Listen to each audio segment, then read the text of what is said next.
Okay, so I'm at the pool, just had a swim. I'm on my holidays, as you can see. And I just was thinking about the exam, because that's the life of a teacher. And I was thinking that we haven't really seen a question on conformity for a long time, for social influence.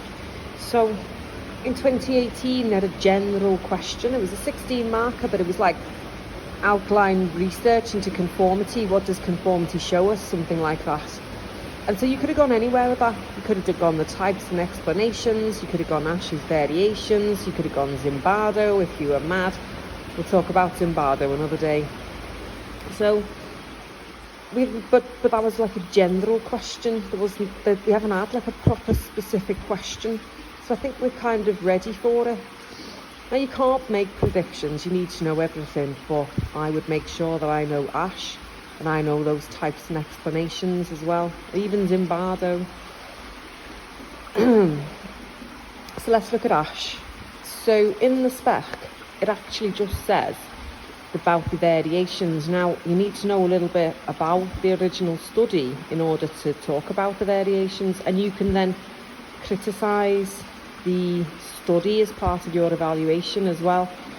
But don't waste loads of time going on and on about Asch and every single tiny detail of the procedure and the findings. You need to condense it as much as you can, because if you get a question that says outline and evaluate Asch's variations into conformity, then you're not going to get loads of marks for just rambling on about the original baseline study. So you want minimal, you want to say, very brief procedure. So Asch used a laboratory experiment on 123 white middle-class male students with the participants, and they all took part in what they thought was a vision perception test. So 6 people at a time sat round a table, and Asch showed them all 3 lines and then another line, and all he said was which one of those lines is closest to the 3. And so people just had to say out loud whether it was line 1, 2 or 3. That's it. But 5 of those people in that experiment were Confederates. So that means they knew what was going on. And on purpose they said the wrong thing. So Asch wanted to see whether that naive participant was going to conform to the majority and say the wrong line, even though it was like bleeding obvious what the right answer was. That's the point of this experiment. It was like the answer was so obvious. If they got it wrong, they had to be conforming.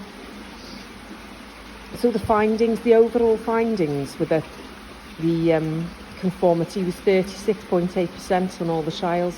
So they did 18 trials each. 12 were critical, 6 were a practice. And on those critical trials, he saw 36.8% conformity.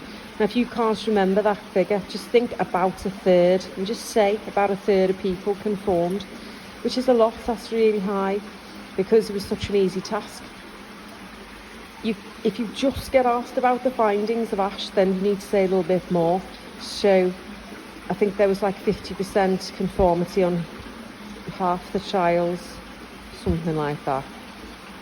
Everybody conformed. Like I'm just thinking, there's like 25% of people who just didn't conform, but 75% of people who conformed in at least one trial. It's something like that. Easy, look it up. Anyway, that's the procedure and the findings.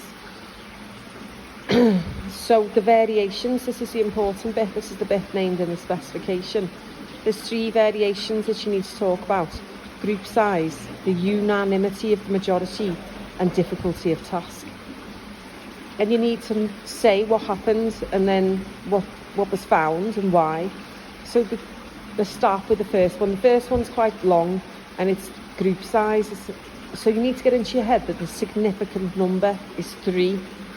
So Asch varied the size of the majority to see what would happen to conformity, and he found that when the majority was less than 3, there was only 2 or 1, then there was no conformity. Conformity dropped to 0%. Don't just say it went down, say there was no conformity. If you need 3 other people to be the majority. So that's the first bit about group size. And then he found that if you increase the majority to more than 3, it stayed the same at about a third. So it didn't matter if you kind of went up even more, if you had like 9 people in the majority, it still stayed the same, at a third of people conformed. What's the last thing to say? If it was less than 3, it was 0. If it was 3, so if it was 3, then it was about a third of people.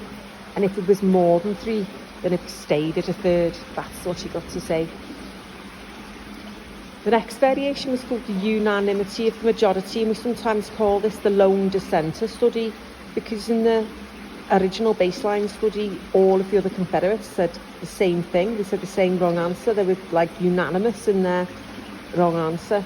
So Asch did a variation that broke the unanimity of the majority by getting a lone dissenter to either say another incorrect answer or the right answer. So you need to know the figures. When the Confederates said the right answer, conformity dropped to 5.5%. But when the Confederates said a different incorrect answer, it dropped to 9%. So Asch was like, even if they said something else that was wrong, it didn't matter what they said. It was breaking the unanimity of the majority that was significant in giving people psychological power to go against that majority. Okay. Then the last variation is the difficulty of the task. So you've got to say how Asch made the task more difficult. So we just moved the lines closer together, because in the original study it was really bleeding obvious which was the line that was the same. So in the variation he moved the lines closer together so people felt less sure, they had less self-efficacy is what we would say. So because they weren't sure, the conformity went up. Now you don't need to know about how much, it doesn't ever say in the textbook. So that's it. When you make the task more difficult, people are not sure of the answer, they're much more likely to conform. And that's it for the variations. See, simple, isn't it? After that though, you've got to evaluate, so we'll do that in the next video.